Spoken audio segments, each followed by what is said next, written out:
Lorsqu'il s'agit de faire des recherches ou de trouver une réponse à sa question, on se renseigne le plus souvent en ligne.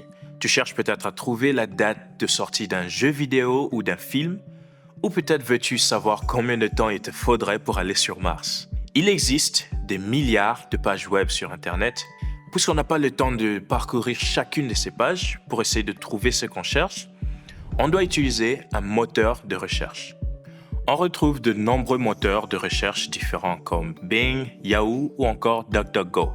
Mais le plus populaire est Google.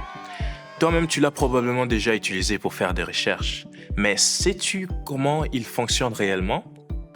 Quand tu fais une recherche sur Google, tu parcours en fait les archives de pages web de Google et non pas toute l'Internet.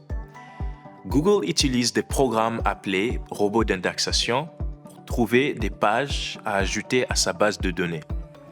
Ces pages sont étiquetées et organisées ou indexées, un peu comme les livres dans une bibliothèque. Google peut ainsi trouver rapidement ce que tu cherches, souvent en une fraction de seconde seulement. Jetons maintenant un coup d'œil sur la page de résultats de moteur de recherche, aussi appelée SERP, de l'anglais Search Engine Results Page. Les mots que l'on tape dans un moteur de recherche sont appelés requêtes et les résultats peuvent varier en fonction de ce que l'on cherche.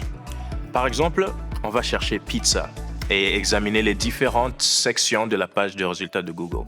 Bien souvent, lorsqu'on cherche quelque chose que l'on peut acheter, les premiers résultats sont des publicités. On peut en voir quelques-unes ici.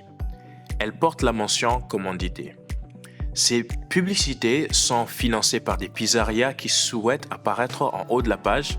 Même si ces publicités ont pour objet la pizza, ce ne sont pas peut-être les résultats les plus pertinents.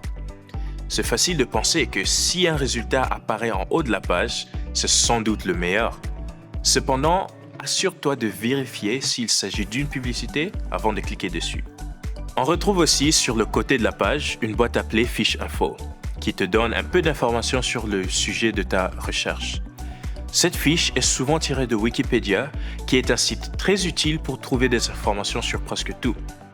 Tu savais probablement ce qu'est une pizza, mais ces petites fiches d'informations peuvent être très utiles si tu fais une recherche sur un sujet plus compliqué. Lorsqu'il présente des résultats de recherche, Google affiche souvent un extrait optimisé.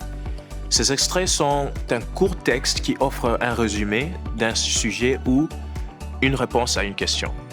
On peut maintenant modifier notre recherche afin de savoir quand la pizza a-t-elle été inventée.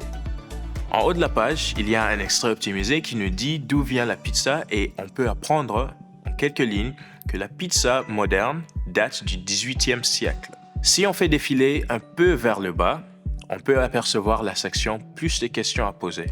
Ici, on retrouve d'autres questions en rapport à notre requête que les internautes ont recherchées sur Google. On remarque que les personnes intéressées par la pizza voulaient aussi savoir qui l'a inventée et pourquoi on l'appelle pizza. Ces extraits, ainsi que les autres informations supplémentaires affichées par Google, peuvent te fournir des réponses rapides à tes questions. Mais n'oublie pas, si tu veux bien te renseigner sur un sujet, il est préférable de trouver une ou plusieurs sources fiables parmi les résultats et de poursuivre les recherches au besoin.